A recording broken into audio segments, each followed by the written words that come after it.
আওয়ামী লীগের নিষেধাজ্ঞা তুলে নিতে আন্তর্জাতিক চাপের মুখে আছে অধ্যাপক ইউনূস ও তার উপদেষ্টা পরিষদ। সে চাপ সরকারের জন্য বেড়েছে মার্কিন সংগঠন ইন্টারন্যাশনাল রিপাবলিকান ইনস্টিটিউট বা IRI এর সফরের কারণে। IRI এর প্রতিনিধি দলের কাছে জাতীয় পার্টি সহ বেশ কয়েকটি দল ও সুশীল সমাজের প্রতিনিধিরা সুষ্ঠু, অবাধ, নিরপেক্ষ ও অন্তর্ভুক্তিমূলক নির্বাচনের জন্য আওয়ামী লীগের নিষেধাজ্ঞা তুলে নেওয়া দরকার বলে মত দিয়েছে। জাতীয় পার্টির চেয়ারম্যান GM কাদের প্রকাশ্যে বলেছেন, জাতীয় পার্টি ও আওয়ামী লীগকে ছাড়া নির্বাচন হতে দেওয়া হবে না। GM কাদেরের এমন মন্তব্যের পর রাজনৈতিক মহলে বেশ চাঞ্চল্য দেখা দিয়েছে। আবার একই দিনে বার্তা সংস্থা অ্যাসোসিয়েটেড প্রেস বা এপিতে সাবেক প্রধানমন্ত্রী শেখ হাসিনার ছেলে সজীব অজিত জয়ের একটি বিস্তর সাক্ষাৎকার ছাপা হয়েছে। সেখানে তিনি বলেছেন, একটি নির্দিষ্ট রাজনৈতিক দলকে বাদ দিয়ে নির্বাচন করা হলে তা একটি প্রহসন হবে। তবে দেশি বিদেশি এমন চাপের মুখে অধ্যাপক ইউনূস ও তার ঘনিষ্ঠজনরা কৌশল খুঁজছেন কিভাবে আওয়ামী লীগকে আটকানো যায়। সরকারের একাধিক সূত্র বলছে, আওয়ামী লীগের নিষেধাজ্ঞা তুলে নিতে হলে সরকার তার আগে এমন পরিস্থিতি তৈরি করতে চায় যাতে দলটি কোমর সোজা করে দাঁড়াতে না পারে। সে কৌশল বাস্তবায়নে গণপ্রতিনিধিত্ব আদেশ বা RPO সংশোধনীতে চূড়ান্ত অনুমোদন দিয়েছে উপদেষ্টা পরিষদ। সংশোধনীটিতে আদালত কাউকে পলাতক ঘোষণা করলে তিনি নির্বাচনে প্রার্থী হওয়ার অযোগ্য হবেন, এমন বিধান যুক্ত করা হয়েছে। বিশ্লেষকরা বলছেন, এই সংশোধনীটিকে সরকার আওয়ামী লীগের বিরুদ্ধে ডাবল প্লেট হিসেবে ব্যবহার করতে চায়। একদিকে আওয়ামী লীগের প্রথম সারির নেতারা পলাতক থেকে নির্বাচন করতে পারবেন না, আবার নির্বাচন করার জন্য দেশে আসলে গ্রেপ্তার হবেন। সরকার একটি সূত্র বলছে, আওয়ামী লীগকে কেন্দ্র করে অবাধ, সুষ্ঠু ও নিরপেক্ষ নির্বাচনের ইস্যুটিকে সামনের দিনগুলোতে জটিল করতে চায় সরকারের কোর গ্রুপ ও তার মিত্ররা। এমন পরিস্থিতি তৈরি করতে চায় যাতে নির্বাচন পিছিয়ে যায়। সে আশঙ্কার কথা এরই মধ্যে প্রকাশ করে ফেলেছেন বিএনপির মহাসচিব মির্জা ফখরুল ইসলাম আলমগীর। প্রশ্ন হলো, একদিকে নির্বাচন পেছানোর শঙ্কা, অন্যদিকে সবার অংশগ্রহণের দাবি, এসব নিয়ে কি হতে যাচ্ছে আগামী নির্বাচনে। চলুন যাওয়া যাক বিশ্লেষণে।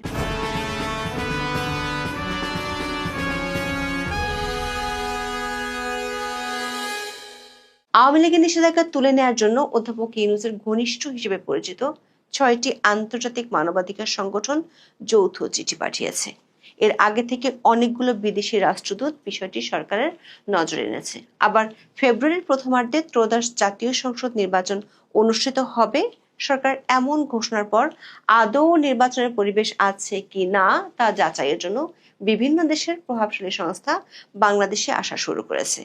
বর্তমানে বাংলাদেশে এসে বিভিন্ন দল, সংগঠন ও প্রতিনিধিদের সাথে বৈঠক করছে যুক্তরাষ্ট্রের প্রভাবশালী সংস্থা ইন্টারন্যাশনাল রিপাবলিকান ইনস্টিটিউট বা IRI। বাংলাদেশে এসেছে Netherlands institute for multi party democracy বা NIMD। আগামী 25 থেকে 31 অক্টোবর যুক্তরাজ্য থেকে বাংলাদেশ সফরে আসবে কমনওয়েলথ সেক্রেটারির পক্ষ থেকে নির্বাচনের সম্ভাব্যতা যাচাইয়ের জন্য একটি দল। দর্শক, IRI এবং কমনওয়েলথ টিমের রিপোর্টের উপর আগামী নির্বাচনে যুক্তরাষ্ট্র, কমনওয়েলথ এবং যুক্তরাজ্যের পর্যবেক্ষক আসা এবং নির্বাচনী সহযোগিতার বিষয়টি চূড়ান্ত হবে। এক কথায় অধ্যাপক ইউনূস যে বিশ্বকে নির্বাচন করে দেখিয়ে দিতে চান, সেটির সফলতা অনেকখানি নির্ভর করছে এর উপর। বাংলাদেশের সফরে আসা এসব বিদেশি সংস্থাগুলো সরকার অনুমোদিত দল ও গোষ্ঠীর সঙ্গে আলোচনার পাশাপাশি তারা সরকারের তোপের মুখে থাকা দলগুলোর সঙ্গেও কথা বলছে। ফলে সরকার একতরফা ভাষ্যের বাইরের তথ্য পাচ্ছে IRI সহ সংগঠনগুলো। ফলে এসব বৈঠক সরকার নীতি নির্ধারকদের জন্য তৈরি করছে অস্বস্তি। প্রতিনিধি দলের সদস্যরা 21 অক্টোবর যমুনায় প্রধান উপদেষ্টার সঙ্গেও বৈঠক করেন। সেখানেও অন্তর্ভুক্তিমূলক নির্বাচনের বিষয়ে আলোচনা হয়। অধ্যাপক ইউনূস বলেন, বাংলাদেশ একটি শান্তিপূর্ণ ও অন্তর্ভুক্তিমূলক নির্বাচনের পথে রয়েছে। সরকার শান্তিপূর্ণ ও উৎসবমুখর ভোট আয়োজনের বিষয়ে কাজ করছে। তবে সরকারের দাবির অসরতা ধীরে ধীরে পরিষ্কার হয়ে উঠছে IRI এর কাছে। মাঠ পর্যায়ে তাদের পর্যবেক্ষণ যুক্তরাষ্ট্রের নীতিতে কি প্রভাব ফেলবে সেটি বড় প্রশ্ন হয়ে উঠছে। 23 অক্টোবর জাতীয় পার্টির চেয়ারম্যান জিএম কাদেরের সঙ্গে বৈঠক করে যুক্তরাষ্ট্রের আইআরআই প্রতিনিধি দল। সেখানে জাতীয় পার্টির পক্ষ থেকে জানানো হয়, বর্তমান অন্তর্বর্তী সরকার অধীনে জাতীয় নির্বাচন নিরপেক্ষ হবে না। ঢাকার একটি হোটেলে হয় এই বৈঠক। জাতীয় পার্টির দাবি, একটি অন্তর্ভুক্তিমূলক, সুষ্ঠু ও নিরপেক্ষ নির্বাচন না হলে রাজনৈতিক স্থিতিশীল সরকার প্রতিষ্ঠিত হবে না। এতে দেশে দুর্ভিক্ষ এবং গৃহযুদ্ধের মতো পরিস্থিতি সৃষ্টি হতে পারে। এই বৈঠকের আগে কাকরাইলে দলটির কেন্দ্রীয় কার্যালয়ের সামনে সমাবেশ অনুষ্ঠিত হয়। সেখানে জিএম কাদের অন্তর্বর্তী সরকারকে তুলোধুনো করেন, বলেন গৃহযুদ্ধ বাঁধিয়ে দেওয়ার পরিবেশ তৈরি করা হচ্ছে। অশান্তির কোনো নোবেল থাকলে এই সরকারের পাওয়া উচিত। দেশের আইন শৃঙ্খলা কোনো সময় এত খারাপ ছিল না। জিএম কাদের বলেন, আওয়ামী লীগকে যে বাদ দেওয়া হয়েছে এর কোনো অর্থ নেই। আওয়ামী লীগকে আপনি দল হিসেবে বাদ দিতে পারেন না বলে দাবি করেন জিএম কাদের। তিনি বলেন, জাতীয় পার্টিকেও বাদ দেওয়া হয়েছে, আর 3% লোক নিয়ে তারা এখন ইলেকশন করতে যাচ্ছেন। তারা এই ইলেকশন করতে গেলে সেটা কোনো ইলেকশন হবে না। সরকারি একটি সূত্র বলছে, অদৃশ্য এক চাপে জাতীয় পার্টিকে সরকার সমাবেশ করতে দিতে বাধ্য হয়েছে। সরকারের একজন নীতি নির্ধারক বলছেন, বিষয়টি খুব রহস্যময়। আওয়ামী লীগ সরকারের পতনের পর থেকে অন্তর্বর্তী সরকারের মিত্র দলগুলোর সহজ টার্গেটে পরিণত হয় জাতীয় পার্টি। ঢাকা সহ সারা দেশে আক্রান্ত হয় জাতীয় পার্টির কার্যালয়। তাদের রাজনৈতিক কর্মকাণ্ডের উপর রয়েছে অলিখিত নিষেধাজ্ঞা। বিশেষ করে ঢাকায় তাদের রাজনৈতিক কার্যালয় একাধিকবার জ্বালিয়ে দেওয়া হয়। গত 5 অক্টোবর কাকরাইলে জাপা কার্যালয়ে হামলা, ভাঙচুর ও অগ্নিসংযোগ করা হয়। সাম্প্রতিক সময় জাতীয় পার্টির সমাবেশে পুলিশি হামলার দৃশ্য দেখা গেছে। সবশেষ কাকরাইলে দলের কার্যালয়ের সামনে 11 অক্টোবর আয়োজিত সমাবেশ পুলিশের হামলায় পণ্ড হয়ে যায়। পুলিশ সেদিন সরকার উচ্চ পর্যায়ের নির্দেশে দলটি নেতাকর্মীকে দাঁড়াতেই দেয়নি।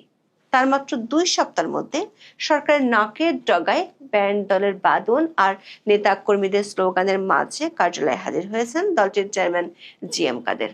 অদৃশ্য চাপ ছাড়া এভাবে রাতারাতি দৃশ্যপট পাল্টে যাওয়াটা বাস্তবে নয়, উপন্যাসে বা নাটকে দেখা যায়।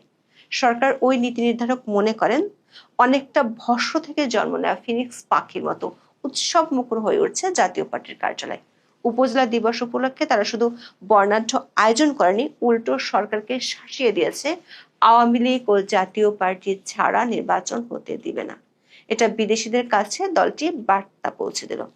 কমনওয়েলথের টিমটি আসার আগে সরকার এই মুহূর্তে কোনো দলের উপর বল প্রয়োগ করে বিদেশিদের কাছে ভুল বার্তা দিতে চায় না।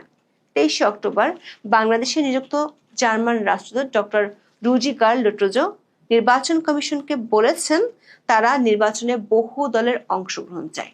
সরকারের সূত্রগুলো বলছে, বিদেশি সংগঠনগুলোর কাছে সরকার অনেক মিত্র দলও বলছে সরকার নিরপেক্ষভাবে কাজ করছে না। এমনকি সরকার প্রেসক্রিপশনে একদিন আগে আইআরআই প্রতিনিধি দল জাতীয় পার্টির আরেক অংশের সঙ্গেও আলোচনা করে। সেখানেও তোলা হয় সরকারের ভূমিকা নিয়ে প্রশ্ন। জাতীয় পার্টির আরেক অংশের চেয়ারম্যান আনিসুল ইসলাম মাহমুদ বলেন, তারা নির্বাচনমুখী দল, সব সময় নির্বাচনে অংশ নিতে প্রস্তুত, তবে বর্তমানে নির্বাচনের পরিবেশ নেই।